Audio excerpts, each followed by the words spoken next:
নমস্কার বন্ধুরা, রাধে রাধে, হরে কৃষ্ণ। ভক্তিপথে আমার পাশে থাকার জন্য সকলকে অসংখ্য ধন্যবাদ। আজকে আমি সবাইকে আমার পরিবারে স্বাগত জানিয়ে আজকের ভিডিওটি শুরু করছি।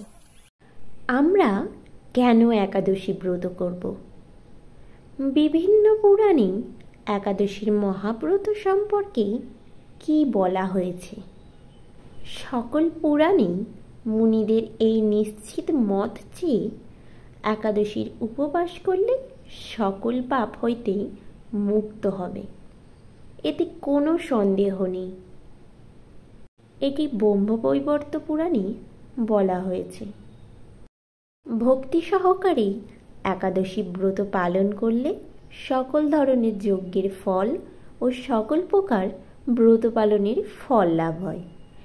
এই তিথিতে খাদ্যশস্য গ্রহণকারীকে পশুর থেকে নিকৃষ্ট বলে শাস্ত্রে বর্ণনা করা হয়েছে।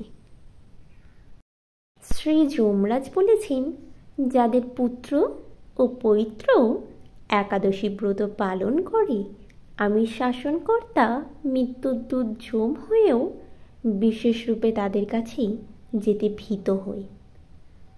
যারা একাদশী ব্রত পালন করে সেই মহাত্মারা বলপূর্বক নিজের শতপুরুষ উদ্ধার করেন। এটি পদ্মপুরাণে বলা হয়েছে।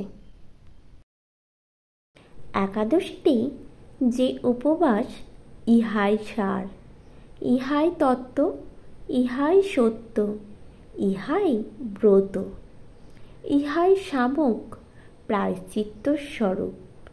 ব্রহ্মবৈবর্ত পুরাণে এটি বলা হয়েছে।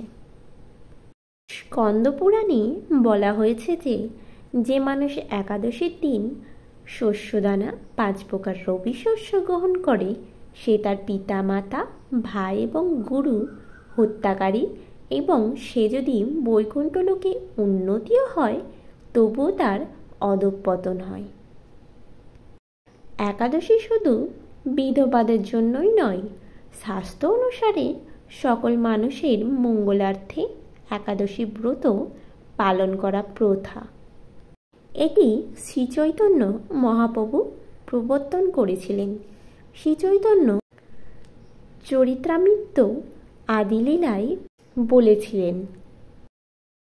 অগ্নিপুরাণে বলা হয়েছে যে, হে রাজন, যতদিন আয়ু থাকবে ততদিন একাদশীর উপবাস থাকবে। হরে কৃষ্ণ। বিধবা রমণী একাদশীতে আহার গ্রহণ করলে তার সর্বপ্রকারে সুকৃতি নষ্ট হয় এবং দিন দিন তার ভূমহত্যা সম পাপের অপরাধ হয়।